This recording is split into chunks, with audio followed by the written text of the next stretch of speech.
આપણે આપણી દીકરા દીકરીને સાચવવાની હવે બહુ જ જરૂર છે મિત્ર. મને હાઈકોર્ટ જજ મળવા માટે આવ્યા હતા અને એમની જે તકલીફો છે પોક્સો એક્ટની એની વાત કરી મને.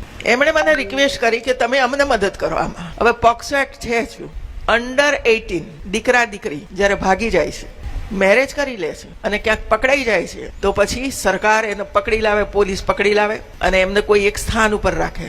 દીકરી અલગ, દીકરો અલગ. ઘણી વખતે દીકરીને દીકરો પણ હોય છે, દીકરી પણ હોય છે, બાળક સાથે પ્રેગ્નન્ટ હોય છે અને પકડાય છે. એક સેન્ટર ઉપર 200 છોકરીઓનું જોઈને આવી એવું છે. તો મારે તો બહેનોને ખાસ કહેવું છે, આપણી નજર દીકરા દીકરી ઉપર હોવી જ જોઈએ.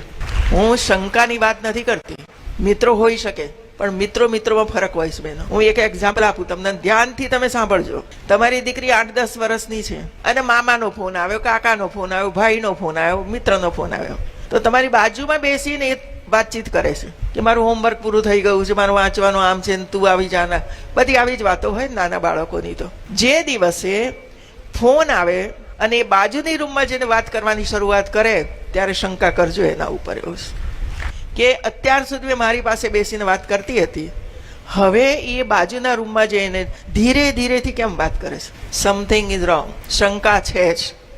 અને એટલા માટે ધ્યાન રાખજો કે ઘરમાંથી ભાગી ના જાય, સ્કૂલોમાંથી ભાગી ના જાય. એટલી ખરાબ દશા છે.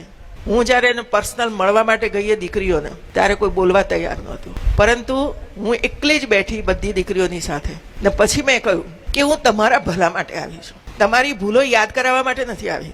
પણ એક ભૂલ થઈ ગઈ, એ ભૂલને લઈને આખી જિંદગી નથી વિતાવવાની. તમારી તો 15 વર્ષની ઉંમર છે, 13 વર્ષની ઉંમર છે, જિંદગી 80 વર્ષની છે. શું કરશો?